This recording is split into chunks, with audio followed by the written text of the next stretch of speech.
Newsfirst continues to report on an attempt to defraud public funds through the development of a national payment platform. More details pertaining to this attempt that violates even the law of the country are yet coming to light. The payment platform is a system where online transactions can be carried out using the electronic payment methods such as credit cards. The system will connect state institutions, banks, other financial institutions and the general public into one network. With this system, payments and settlements can be carried out online easily. The central bank is the authority vested with regulating any such payment system. This responsibility is stated clearly in the Monetary Law Act No. 58 of 1949 as well as the Payments and Settlement Systems Act No. 28 of 2005. Newsfirst reported several times on efforts taken by the Information Communication Technology Agency or ICTA to create a national payment platform that is not regulated by the Central Bank of Sri Lanka. The ICTA has already shortlisted 3 companies to develop the NPP. When the Central Bank of Sri Lanka is in the process of implementing a system through Lanka Clear, regulated by the CBSL, ICTA's intervention is clear when studying the documents regarding the national payment platform. An email sent by the CBSL in reply to queries raised by Newsfirst says that the ICTA provided 2 proposals with regard to the creation of a national payment platform in May and June in 2016. After the central bank provided its observations regarding these proposals provided by the ICTA, Mohundan Kanage, who is the CEO of ICTA, has appointed a committee on his own and presented a report regarding the NPP.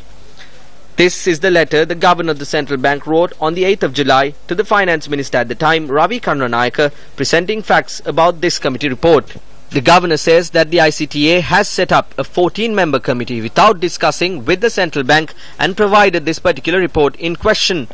He adds that according to the report, the Central Bank has no regulatory role over the NPP and is not even a stakeholder in it.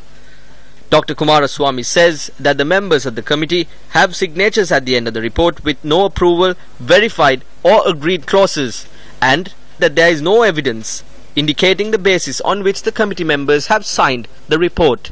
The Governor adds that the Central Bank takes regulatory measures to ensure that the payment systems of financial institutions are safe, secure and reliable, and accordingly the Central Bank regulates the integration of financial institutions to the national level payment platforms, considering its impact on information security of such financial institutions and customer protection aspects. Speaking about data storage, the Governor says Sri Lanka does not have either a data protection or a privacy act, making it difficult to control the privacy and security issues of data stored in cloud services hosted outside the country.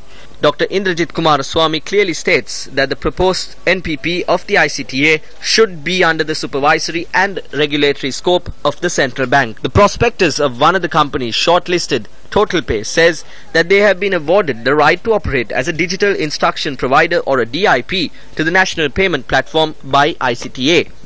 According to the prospectus, TotalPay as a DIP can carry out user-executed transactions by transmitting instructions to the bank via the national payment platform.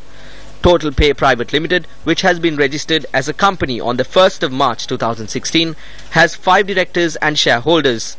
The majority shareholder is Ishwaran Subramaniam, Durga Chellaram, Steve Ephramus, Ishan Niroshan Levis Pereira and Radhakrishnan Senduran are the other directors of TotalPay. In fact, this proposal came to light some time back when Mr. Ravi Karunanika was the finance minister, and at that time the several parties who were interested in this matter, including persons from financial sector, pointed out very clearly that it should not be handed over, this function should not be handed over to a private company because it involves a lot of secrecy and risk and also violations of existing regulations in the area of fund transfers and control, which should come only and specifically under the central bank.